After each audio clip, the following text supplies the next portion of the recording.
ओम नमो भगवते वासुदेवाय। आइए आज की इस वीडियो में सुनते हैं परिवर्तिनी एकादशी के व्रत की कथा। भाद्रपद मास के शुक्ल पक्ष की एकादशी को परिवर्तिनी एकादशी, डोल एकादशी या जनझूलनी एकादशी भी कहते हैं। इसे पद्मा एकादशी या फिर वामन जयंती के नाम से भी जाना जाता है। यदि भक्तजन इस एकादशी का व्रत ना भी रखते हों तो भी इस एकादशी के व्रत की कथा जरूर सुननी या पढ़नी चाहिए। एकादशी के व्रत की कथा को पढ़ने या सुनने से भी भगवान श्री हरि की कृपा जरूर प्राप्त होती है। एक समय धर्मराज युधिष्ठिर भगवान श्री कृष्ण से कहने लगे कि हे भगवान, भाद्रपद शुक्ल पक्ष की एकादशी का क्या नाम है, इसकी विधि और इसका महात्म्य कृपा करके मुझसे कहिए। तब भगवान श्री कृष्ण कहने लगे कि इस पुण्य, स्वर्ग और मोक्ष को देने वाली तथा सब पापों को नाश करने वाली उत्तम वामन एकादशी का महात्म्य मैं तुमसे कहता हूँ, ध्यान पूर्वक सुनो। यह एकादशी पद्मा एकादशी या परिवर्तिनी एकादशी जयंती भी कहलाती है।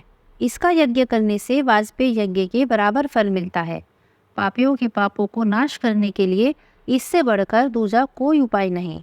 जो मनुष्य इस एकादशी के दिन मेरी वामन अवतार की पूजा करता है उसके तीनों लोक पूज्य होते हैं। इसलिए मोक्ष की इच्छा करने वाले मनुष्य को इस व्रत को जरूर करना चाहिए। जो कमल नयन भगवान का कमल से पूजन करते हैं वे अवश्य ही भगवान के समीप जाते हैं। जिसने भाद्रपद शुक्ल एकादशी का व्रत और पूजन कर लिया उसने ब्रह्मा विष्णु सहित तीनों लोकों का पूजन कर लिया। अतः हरिवासर अर्थात एकादशी का व्रत जरूर करना चाहिए।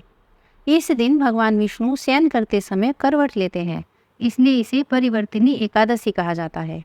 भगवान श्री कृष्ण के ये वचन सुनकर युधिष्ठिर बोले कि हे भगवान, मुझे संदेह हो रहा है कि आप किस प्रकार सोते और करवट लेते हैं तथा किस तरह राजा बलि को बांधा और वामन रूप रखकर आपने क्या क्या लीलाएं की।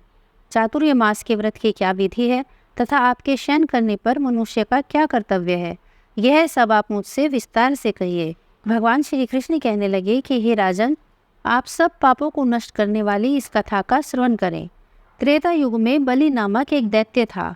वह मेरा परम भक्त था। विविध प्रकार के वेद सूक्तों से मेरा पूजन किया करता था और प्रतिदिन ब्राह्मणों का पूजन और यज्ञ के आयोजन करता था। परंतु इंद्र से द्वेष रखने के कारण उसने इंद्रलोक और सभी देवताओं को जीत लिया। इस कारण सभी देवता एकत्र होकर सोच विचार कर भगवान के पास गए। बृहस्पति सहित इंद्र आदि सभी देवता प्रभु के निकट जाकर और नतमस्तक होकर वेद मंत्रों द्वारा भगवान का पूजन और स्तुति करने लगे। तब मैंने वामन रूप धारण करके 5वां अवतार लिया और फिर अत्यंत तेजस्वी रूप से राजा बलि को जीत लिया।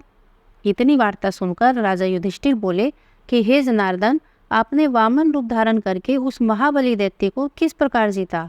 श्री कृष्ण कहने लगे कि मैंने वामन रूप में ब्रह्मचारी बनकर बलि से 3 पग भूमि की याचना करते हुए कहा, ये मुझको 3 लोगों के समान है और हे राजन, तुम्हें मुझे यह 3 पग भूमि अवश्य देनी होगी।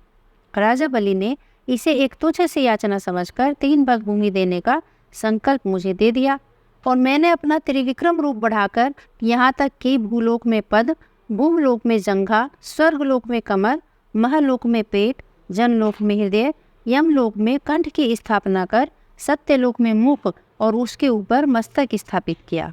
सूर्य, चंद्रमा आदि सब ग्रहगण, योग, नक्षत्र, इंद्र आदि सभी देवता और शेष आदि सब नागगणों ने विविध प्रकार के वेद सूक्तों से उस समय मेरी प्रार्थना की।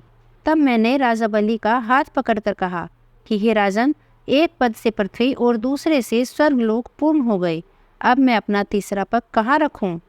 तब राजा बलि ने अपना सिर झुका लिया और मैंने अपना पैर उनके मस्तक पर रख दिया, जिससे मेरा वह भक्त पाताल को चला गया।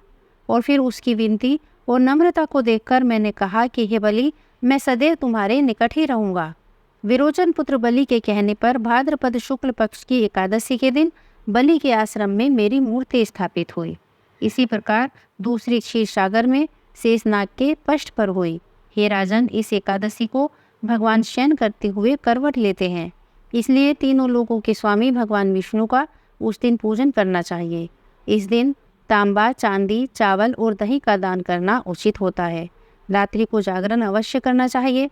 जो विधि पूर्वक इस एकादशी का व्रत करते हैं वे सब पापों से मुक्त होकर स्वर्ग में जाकर चंद्रमा के समान प्रकाशित होते हैं और यश पाते हैं। जो पापनाशक इस कथा को पढ़ते या सुनते हैं उनको 1000 अश्वमेध यज्ञ का फल प्राप्त होता है। यह व्रत अमंगल को दूर कर घर परिवार के लोगों को खुशियां प्रदान करता है।